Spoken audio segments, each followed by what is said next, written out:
Assalamualaikum warahmatullahi wabarakatuh. Waalaikumsalam warahmatullahi wabarakatuh. Kami di sini ingin mempresentasikan hasil diskusi kami, yaitu penggunaan QRIS sebagai implementasi dari komunikasi data.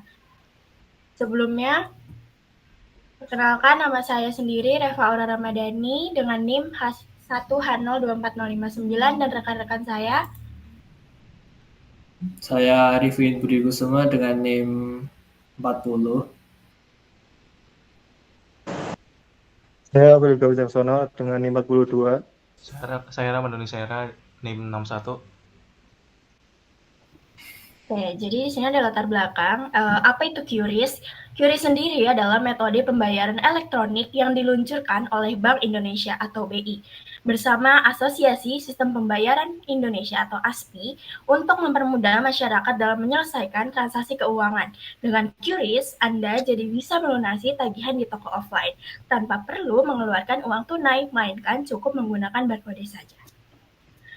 Kedua, ada transaksi QRIS. Yang pertama ini, komunikasi data adalah proses pertukaran informasi antara dua perangkat atau lebih melalui media transmisi tertentu. Proses ini melibatkan pengiriman informasi menggunakan kode biner yang melewati sebuah saluran transmisi.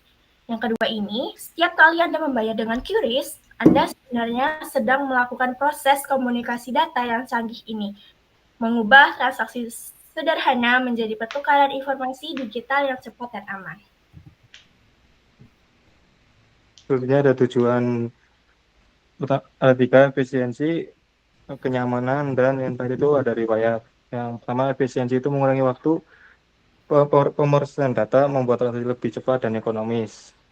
Yang kedua, ada kenyamanan interaksi, yaitu penjual atau pembeli tidak perlu repot menyediakan uang tunai yang sering kali merepotkan dan menekankan waktu untuk mencari kembalian. Yang terakhir itu ada riwayat yang tercatat secara otomatis. Semua transaksi tercatat secara digital dan bisa diakses secara real time. Hal ini mempermudah proses rekapitulasi keuangan dan mengurangi potensi kesalahan hitung. Selanjutnya, bagaimana kode QR ini bekerja? Setidaknya di QR ini ada 3 pola, yaitu pola untuk data, pencarian posisi, sama penyelarasan. Di data ini sendiri mempresentasikan data dalam bentuk biner secara umum. Modul hitam dianggap sebagai 1 dan yang putih itu 0. Rangkaian 1 dan 0 inilah yang membentuk data paket yang berisi informasi seperti ID merchant, nama, biaya, alamat, dan lain-lain yang akan dikirim. Nanti di pola dan posisi fungsinya ini memandu kamera pemindai. Pola ini memberitahu aplikasi di mana letak kode QR, seberapa besar ukurannya, dan apa orientasinya. Lanjut di pola penyelarasan. Pola ini membantu memperbaiki distorsi atau kerusakan perspektif. Coba kita lihat langsung. Ini bagian yang isinya data, mulai dari kode bank, nominal bayar, deskripsi transaksi, sampai nama toko. 3 kotak besar di sudut ini fungsinya buat penanda posisi, biar kodenya bisa dibaca HP dari segala arah.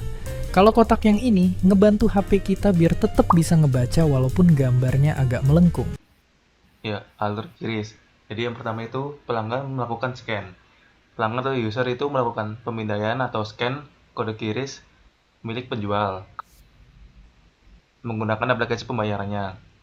Lalu yang kedua itu otorisasi pembayaran. Pelanggan memasukkan nominal yang akan dibayarkan dan mengonfirmasi transaksi dengan PIN atau biometrik.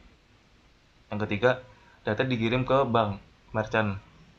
Informasi transaksi dikirim ke pihak acquirer, yaitu bank atau lembaga yang bekerja sama dengan penjual.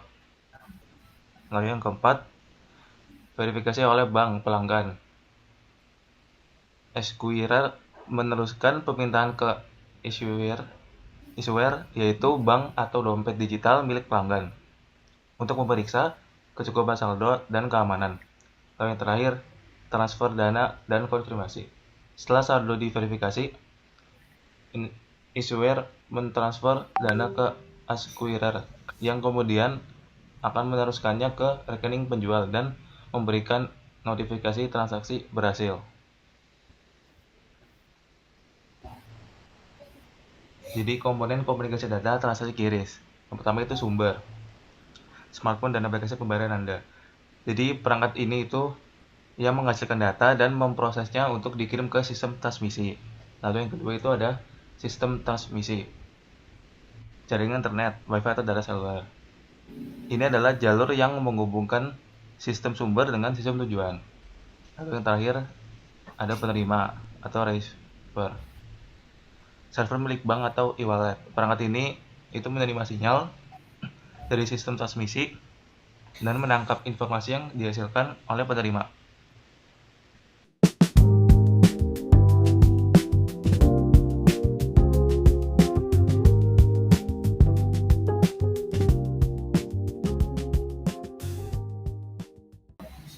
Oke, selanjutnya materi keempat yaitu sistem komunikasi data QRIS, yaitu kan titik ke titik atau point to point. Transaksi QRIS ini menggunakan sistem point to point untuk menjamin setiap pembayaran memiliki jalur komunikasi yang aman dan pribadi tentunya. Dalam alur datanya, informasi pembayaran dikirim secara eksklusif dari sumber, yaitu aplikasi di smartphone pengguna, lalu menuju ke penerima tunggal, yaitu server bank atau e-wallet tujuan untuk diproses. Koneksi langsung ini memastikan integritas dan kerahasiaan data selama transaksinya berlangsung. Tentunya ada kekurangan QRIS ini ya, yaitu ada 3. Yang pertama, rentan. Meski QRIS ini menawarkan kemudahan, teknologi ini sangat bergantung pada koneksi internet dan sistem aplikasi. Jika salah satu komponen tersebut bermasalah, seperti jaringan internet yang lambat atau server aplikasi yang sedang dalam perbaikan, maka transaksi bisa gagal gitu. Untuk yang kedua, resiko kejahatan digital. Terdapat celah untuk kejahatan digital seperti pemalsuan kode QR oleh penipu untuk mengalihkan dana ke rekening pribadi mereka.